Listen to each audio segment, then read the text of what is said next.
Hey everyone, it's Mary. This is Pennies Not Perfection, where we talk about paying off debt, budgeting, investing, doing all the smart financial things for our future so that we have more freedom in our lives and our families' lives. And today we're going to go over our paycheck budget for the current paycheck that we're on. I didn't share this on time this past week because I took a few days off of YouTube. So I wanted to just run down what we've been doing and what we had planned in our own lives and the different things that we're doing. We are doing a few little different things. I just wanted to share our paycheck budget before we moved into the next one and into a new month because March is here and it's exciting, but we are still on this paycheck budget and I want to share all the things that are different about our current situation. So let's get started. I'm gonna hop into the paycheck budget. This is the printable that I use from my shop. And then I have all of the other ones back here, the spending trackers and stuff that I don't tend to show on camera just because I don't tend to do long videos. I haven't been in the mood to film my paycheck budget stuff because my paycheck budgets feel so similar every time I do them because not a lot has changed. So I may start doing just updates when the budget's really different or something like that. I'm trying to keep it useful for you guys, but also entertaining for myself. So I don't know. I will think about that. But for today, let's just go over this past week. On the 20th, we got paid, and then this will last us through the 5th. We don't have straight paychecks on the 1st or 30th or 15th or anything like that. So ours are a little bit shifting, and they do shift a lot every month. So that is one thing that does change. And for our salary, we had $28.56, which is higher than it normally is because I have been working more, and that is something that is good and also bad because it drains my energy for doing YouTube. So that's kind of a trade-off, but it is what it is for now. And then we have our childcare FSA reimbursement. Every time I get paid, we get $192 back. That is just funneled through a pre-tax FSA that we are able to use this money to pay for daycare. So that is what that is for. And then we also have our health FSA, which I can't write health, and that's health FSA. And I am going to get $130 back from that for a therapy appointment reimbursement. So our total income this time is $2,856 plus $192 plus $130. So we had a decent amount of income this time. It's actually higher than our normal paychecks, so I'm pretty excited about that. And then the reason why these budgets aren't so different every time is because we kind of know what's coming now. Our fixed expenses keep getting lower, but we do have the same ones every month. And then our variable expenses, we go like weekly, so that's the same. So actually I think maybe I'll do it differently and go over variable first. So we do groceries for $250 because for every week we do $125, and that has worked out so well. And then for eating out, this time we actually gave ourselves a little bit more money because we had a few special dinners, like we had a birthday dinner and a going away dinner and stuff like that. So $100 for that, and that's higher than our normal, but that's going to work out pretty well. And then for gas, we usually do $75 per paycheck because we don't necessarily fill up every week, but we do back and forth. And then my husband, he gets $100, and then I get $50 in personal money, and our daughter gets $20. I don't know, we just kind of throw a little bit of money in an envelope usually for her. And then this time we actually decided to do a stockpile. I can't spell stockpile, can I? So that's a C and that's a K. You guys. Stockpile, we are going to stock up on like non-perishable food and some water and stuff, just kind of like prepper type stuff, sort of for the coronavirus thing, but sort of also like tornado season is here. So it's always a good idea to have a like 2-week supply of stuff in your house in case like something happens or you can't get to the grocery store or whatever. So $6.95 for that, and that is how much we're gonna spend on our normal variable expenses and adding to our stockpile.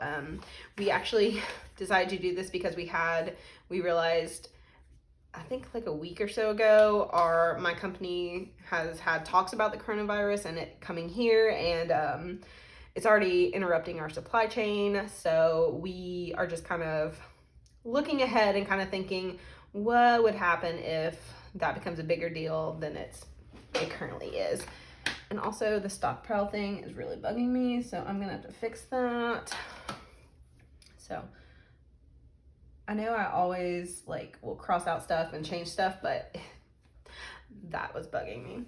Okay, so fixed expenses. We have our mortgage. We only have one mortgage payment this time. We sometimes have two because we pay bi-weekly. We don't pay monthly. If we paid monthly, we'd have one $1,200 payment, but we pay bi-weekly to quickly pay down our mortgage, and that is $600 every 2 weeks. And then for daycare, because it's 2 weeks again, we have $240. We pay $120 a week. And then I do have a therapy appointment, and that is $130. But as you can see, we get the income from the last one, so it kind of just cancels out the therapy. I'm always paying for therapy with one previous therapy reimbursement. Usually that's the case, unless we are doing something different. Utilities, we got our bill and it's $180. It's actually $179, like 95, but let's round up to $180. And then internet is $70. All right. And then we do have, unfortunately, AT&T phone bill one more time. We have switched phones. We are now on a new phone plan, but AT&T, we did not do it in time, and they will not prorate if you cancel with them any longer as of January 1st. So you do not get a prorated bill. So we have to pay the whole bill in February. And it will be gone in March from our budget, but that was really annoying to find out this past week. So that is in the budget because we have to pay the whole amount.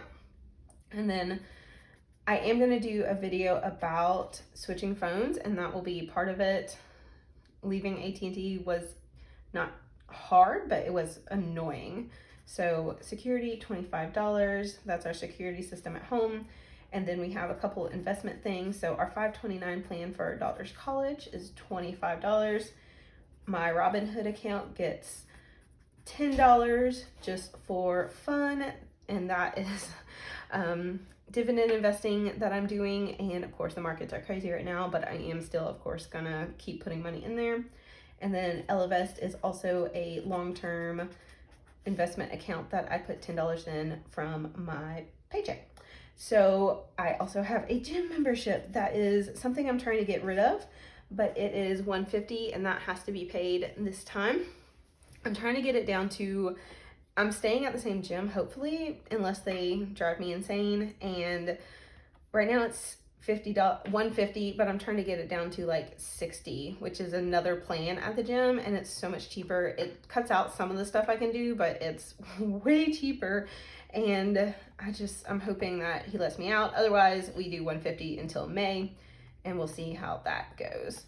So I'm gonna add all of this up and see what our bill amount is. And it is continuing to be reduced, but like AT&T will be so much less next time, and so will the gym eventually, but for now it's just a lot on this column. It's definitely higher than variable or sinking funds. So once we continue to reduce our fixed expenses, that's going to make things so much better, and we're working on it, but it's just kind of slow going at the moment. So let's see, let's subtract what we have. So I already kind of did this math like on the side because I wasn't feeling like budgeting. I'll be real honest, wasn't feeling like budgeting. I wasn't feeling like doing YouTube videos, so I didn't, just because we have such a like pattern of how we're spending. We really probably don't have to budget at this point, just because we know how much these categories are. We know how much to get off for daycare. We know how much we're putting in sinking funds, and it's not like necessary to write everything down, but it is probably good anyway. Okay, so we have $888, and then the final thing to do is our sinking funds, and we did $600 already to the car fund because we knew that's our main priority. So car fund, $600. So we have $288 left, and then we are trying to do regular Christmas deposits. So $25 for that. And then we did last paycheck all of their other ones. Let me flip back just to confirm. Yeah, we did on the 5th at the beginning of February, we did all of our Christmas, car insurance, life insurance, all of that. And then we put aside money for our phone switching, and that was good. But we did put aside another $50 at the beginning of the month, or at the beginning of the paycheck. So that was actually $220. I could just write when it was, because we've already moved all this money. Yeah, phones, we did $50, and that finished off the switch of the phone plan to the new plan because it's a prepaid plan. So that means we had to pay up front, but that's a good thing because we are done with this $155 bill. So I'll be talking about that more later, but that is going to be a good thing.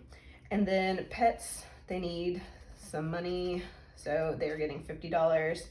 And then let's see, how much is that? 288 minus 25 minus 50 minus 50, 163. What am I missing? Our cash sinking funds. So we have cash sinking funds, and those are $100. $163.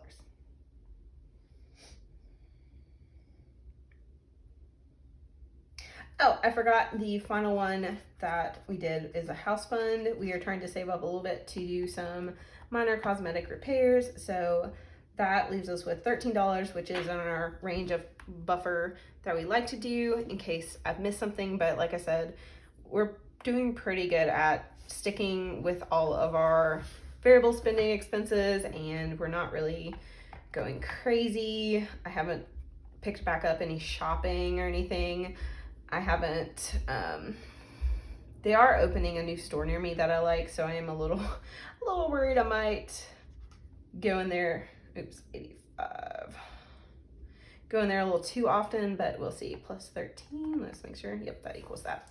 So that is the budget for the current paycheck we're on. I just wanted to share that just because I find that it is useful to have a record for myself. And I don't know, you guys, I've been super unmotivated, but this is important, and this makes a difference in our life. And my friend at work that watches my channel told me I need to share these because it helps motivate her to check in with her budget and make sure things are at least set up and scheduled, and you know where your money's supposed to go and where it should be going. So that's kind of what's going on there. And then our main priorities right now are stockpile and prepare. I feel like kind of weird talking about preparing for like a recession or preparing for potential job issues, but we already are seeing at both of our jobs the supply chain issue with the coronavirus is starting to affect us. And if the virus does spread to our area and our businesses like we work for shut down, that is going to be a problem. So it's making me way more cautious, and I definitely want to build up a stockpile.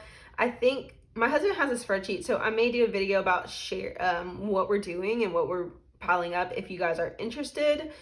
And then I may do a video about like preparing for potential problems.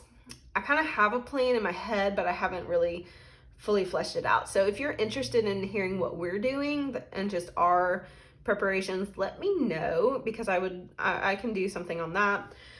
But this past week has just really reminded me that that's probably important to do and be more prepared for any, not just that virus, but any potential thing that could shut down your normal sources of income and your normal flow of life. And that is something that we don't think about too often because we're just going paycheck to paycheck to paycheck trying to do stuff. But that is something that could be important. So, okay. Okay, that's it. That's the budget. Let me know if you have any questions, and I will catch you soon with the March budget, because the March budget is going to be different with no big phone bill, and that's going to be super exciting. So we're continuing to cut expenses and increase income, which is the two things you can do to make your financial situation better. So I'm pretty proud of us, and I hope you guys are doing well too. Love you. Bye.